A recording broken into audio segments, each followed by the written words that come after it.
Assalamualaikum warahmatullahi wabarakatuh. Kembali lagi bersama saya Arnita Ruhiling. Pada kesempatan kali ini kita akan membahas materi mengenai kelarutan dan hasil kali kelarutan. Nah, perlu kita garis bawahi di sini sebenarnya apa sih yang dimaksud dengan kelarutan itu sendiri dan bagaimana penerapannya dalam kehidupan sehari-hari serta apa-apa saja contoh kelarutan yang bisa kita temui dalam kehidupan kita sehari-hari. Nah, di sini kelarutan sendiri atau yang biasa disebut dengan sublimation adalah suatu zat dalam suatu pelarut yang menyatakan jumlah maksimum suatu zat yang dapat larut dalam suatu pelarut. Dan satuan kelarutan ini biasanya disimbolkan dengan gram atau mol. Oke, di sini lanjut kita akan masuk pada apa-apa saja yang mempengaruhi kelarutan. Nah, besarnya kelarutan suatu zat itu dapat dipengaruhi oleh beberapa faktor, antara lain yang pertama itu jenis pelarut. Nah, jenis pelarut ini kita harus melihat apabila dia senyawa polar atau mempunyai kutub muatan, maka itu akan mudah larut dalam senyawa polar, misalnya gula, NaCl, alkohol, dan semua asam yang merupakan senyawa polar. Kemudian yang kedua yaitu senyawa nonpolar. Nah, di senyawa nonpolar ini akan mudah larut dalam senyawa nonpolar juga, misalnya lemak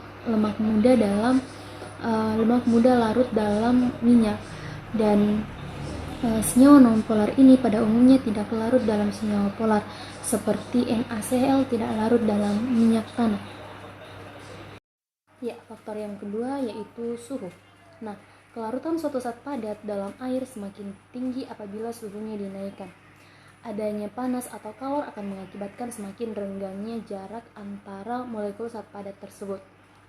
Merenggangnya jarak antara molekul zat padat akan menjadikan kekuatan gaya antar molekul tersebut menjadi lemah sehingga mudah terlepas oleh gaya tarik molekul-molekul airnya. Kemudian yang ketiga yaitu hasil kali kelarutan atau yang biasa kita dengar yang kita sebut dengan KSP. Nah, senyawa-senyawa ion yang terlarut dalam air akan terurai menjadi partikel dasar pembentuknya yang berupa ion positif ataupun ion negatif. Bila ke dalam larutan jenuh suatu senyawa ion ditambahkan kristal, senyawa ion tersebut akan tidak larut dan akan mengandung. Jika garam AXBY dilarutkan dalam air, maka hasil kali kelarutan atau KSP-nya ini didefinisikan sebagai AXBY menghasilkan XA pangkat Y plus ditambah YB pangkat X min. Dan untuk menuliskan KSP-nya bisa kita tuliskan dengan KSP sama dengan konsentrasi A pangkat Y plus pangkat X dikali konsentrasi B pangkat X min pangkat Y. Nah, contohnya di sini Ag2SO4 menghasilkan 2Ag plus ditambah SO4 minus 2. Penulisan KSP-nya bisa kita tuliskan dalam bentuk KSP sama dengan konsentrasi Ag plus pangkat 2 dikali konsentrasi SO4 min 2. Selanjutnya hubungan antara kelarutan dan KSP.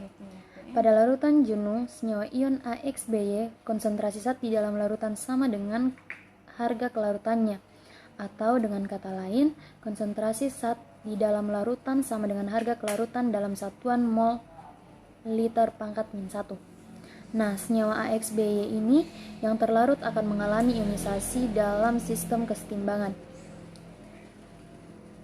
Dan jika dituliskan dalam sistem kesetimbangan, maka AXBY menghasilkan XA pangkat Y plus ditambah YB pangkat X min, atau bisa juga dituliskan dalam KSP konsentrasi AY plus pangkat X dikali BX min pangkat Y